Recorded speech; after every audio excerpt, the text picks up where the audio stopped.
The smell of sunscreen and new suitcases filled the house. Mom was folding bright beach towels. Dad was on a call confirming hotel bookings. Everyone was buzzing with excitement. Everyone except me. Mom, I said, smiling, "Do you want me to pack the sunscreen or are we buying it there?" She froze, her hands still mid-fold. "Oh, honey," she began softly, her voice cracking just enough to make my stomach twist. Dad looked up from his phone, but didn't meet my eyes. "What's wrong?" I asked, half laughing, though something in me already knew I wouldn't like the answer. Mom sighed, placing the towel down. "Sweetheart, there's no room for you on the trip." The world tilted for a second. I blinked. "What?" She tried to smile, that fake calm smile parents use when they know they're hurting you. "The cruise only had 5 spots left," she continued. "It was all booked months ago. We thought maybe it'd be better if you stayed this time. Rest, focus on work." My chest tightened. "But I saved for my ticket. You said we'd go together. You said—" Dad cut me off, adjusting his glasses. "It's complicated, Emily. It's just how things worked out." How things worked out. I stood there, staring at the packed suitcases lined by the door. 5 of them, shining like polished lies. No room for me. As they turned back to their packing, my heartbeat slowed to a dull, heavy thud. Something about their silence felt wrong. It wasn't just a missing ticket. It was a missing truth. And I was going to find out what it was. The morning they left was too quiet. The only sounds were the wheels of their suitcases dragging across the floor and my mom's cheerful voice saying, "We'll call when we land."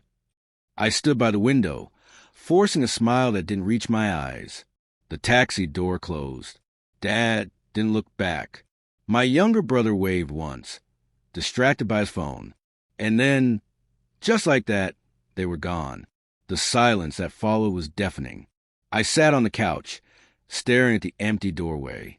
The house felt hollow.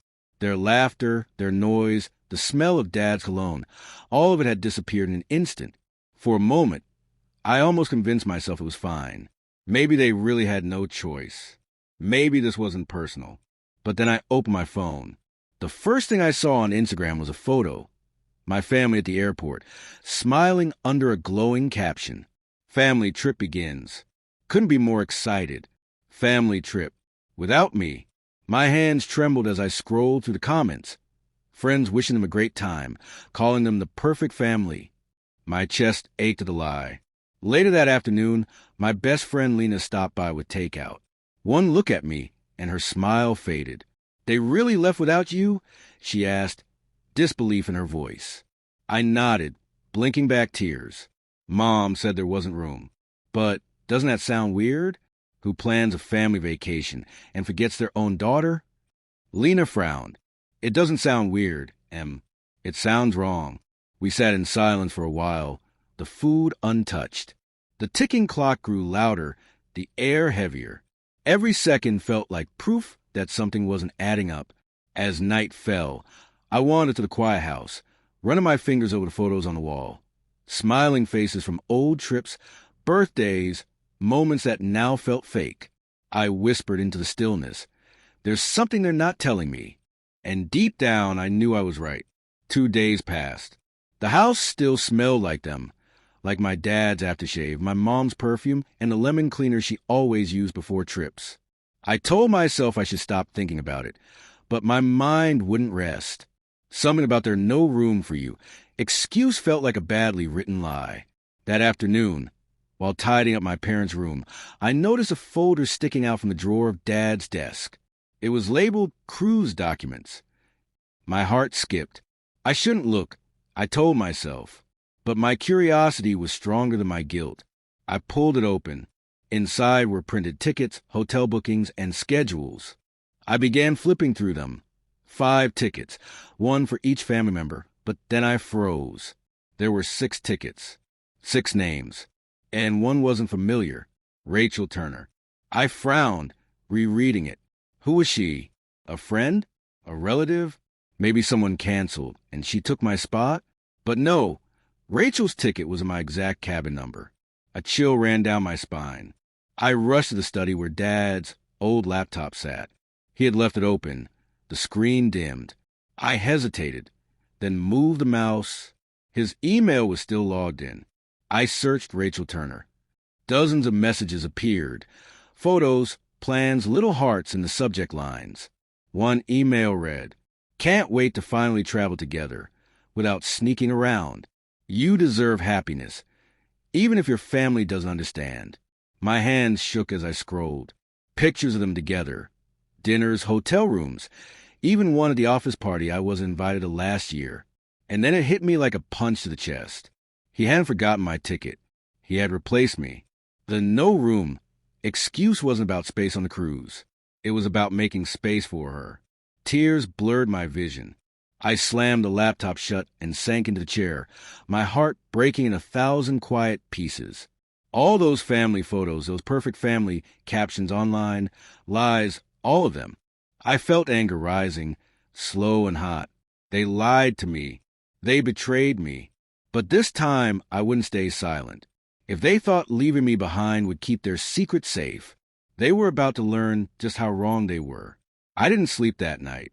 Every time I closed my eyes, I saw her name, Rachel Turner, printed where mine should have been. Her ticket, my cabin, my father. The house felt colder now, emptier in a way that had nothing to do with being alone. It was a kind of silence that screamed. I walked through the living room, staring at our framed family photo, all of us smiling at the beach 2 summers ago. Dad's arm was around Mom, his hand resting on my shoulder. I wanted to smash the glass, but I didn't. Instead, I whispered, "Why, Dad?" My mind kept spinning. Did Mom know? She had seemed distant, almost rehearsed when she told me I couldn't come. The way she'd avoided my eyes, maybe she wasn't just hiding guilt. Maybe she was hiding the truth. By sunrise, I knew I needed to talk to someone. Lena came over the moment I texted her. When I showed her the emails, her mouth fell open. "Oh my God, Emily, he's been seeing her for months." I nodded numbly. "I think Mom knows," I whispered. She went along with it. Told me there was no room so Dad could take her instead. Lena looked furious. "That's beyond cruel. You have every right to be angry." I didn't feel angry at first. I felt broken, like someone had taken a knife and cut through everything I believed about family, trust, and love. But slowly, anger began to replace the ache. Every tear felt like fuel. They lied to me to protect their image. They wanted to enjoy their perfect little vacation, while I stayed home, confused, forgotten, humiliated. But the thing about betrayal is that once you've seen the truth, you can't unsee it. I wasn't their naive daughter anymore. As Lena squeezed my hand, she said quietly, "Don't confront them yet. Wait, think, then make your move." She was right. I wiped my tears, my voice steady for the first time since they left. "They think they left me behind to keep their secret safe," I said. A faint smile tugged at my lips. "They have no idea I'm the one holding all the cards now." The next morning, I woke up with a strange calmness, the kind that only comes after you cried out every last tear. The heartbreak was still there, but it had changed shape. It wasn't pain anymore. It was purpose. I sat at Dad's desk again, this time not shaking, not crying, just focused. If they wanted to play games, I could play smarter. First, I called the cruise company. I used my most professional voice, pretending to be my father's assistant. "Hello," I said sweetly. "I just need to confirm a few details about the Thompson family booking for the Pacific Star Cruise." The woman on the phone cheerfully read out the list of names. When she reached Rachel Turner, my heart clenched, but I smiled. "Perfect," I said, "just making sure everything's in order." When I hung up, I had all the proof I needed. Rachel wasn't a mistake. She was officially part of their trip, in my place. I opened my laptop and created a new document. I attached the cruise confirmation, screenshot of the emails, and the photo of Rachel and my father together. Every piece of evidence, neat and organized. Then I took a deep breath and opened social media. I didn't post publicly, not yet. Instead, I wrote a long, heartfelt message visible only to family, friends, relatives, and a few close colleagues of my father's. I was told there wasn't room for me on the family vacation this year. But it seems there was room for someone else, someone who isn't part of our family at all. Sometimes the truth hurts, but silence hurts more. I added a few blurred screenshots. No faces, just names. Enough to spark questions. Enough to make people look twice. Within an hour, my phone started buzzing. Cousins. Aunts. My mom's best friend. Emily, what's going on? Is this true? Did your dad really take another woman? I didn't reply. I didn't have to. The storm had already started. By evening, one of Dad's co-workers had commented on the post. Then another. By midnight, his name was quietly being whispered in family group chats and company message threads. Lena watched it all unfold beside me. You realize this isn't a blow-up, right? She said softly. I nodded. Good. Lies should never stay comfortable. I looked out the window at the dark, peaceful street. Somewhere on that cruise ship, my family was laughing, pretending everything was perfect. But perfection was cracking, and the truth was finally seeping through. They wanted me to stay quiet. But silence isn't my style anymore. 3 days later, the first call came. My phone buzzed again and again. Mom, then Dad, then Mom again. I let it ring. Finally, I answered, keeping my voice calm. Hi, Mom. Her voice trembled through the speaker. Emily, what did you do? Everyone's calling us. Your aunt, your uncle, even your father's office. What is this about some woman named Rachel? I leaned back on the couch, my heart oddly steady. Oh, so you do know her name, I said quietly. There was a long silence, then a soft gasp. Emily, please, you don't understand. Oh, I understand perfectly, I interrupted. You both lied. You told me there was no room, but you found space for Dad's girlfriend. Her voice cracked. It's not like that. I was trying to protect our family. By excluding me? I said. By covering for him? She started crying softly. Please delete that post. Your father's reputation. I laughed bitterly. His reputation? That's what you care about? Not your daughter, sitting alone at home wondering why she wasn't good enough to be part of her own family trip. There was nothing but muffled sobs on the other end. Then a new call came in, Dad. I didn't want to answer, but I did. What the hell do you think you're doing? He barked. His voice was full of anger, but underneath, I heard fear. I'm just telling the truth. I said coldly, You've embarrassed this family. You've embarrassed me. I took a deep breath. No, Dad. You embarrassed yourself the moment you decided lies were easier than honesty. He started to speak again, but I hung up. My hands were shaking, but not from fear, from release. For the first time, I felt in control. By the next day, the whispers had turned into shouts. Rachel's identity had leaked. A co-worker from Dad's firm. His colleagues were gossiping, relatives were messaging nonstop, and even his boss had reached out to clarify rumors.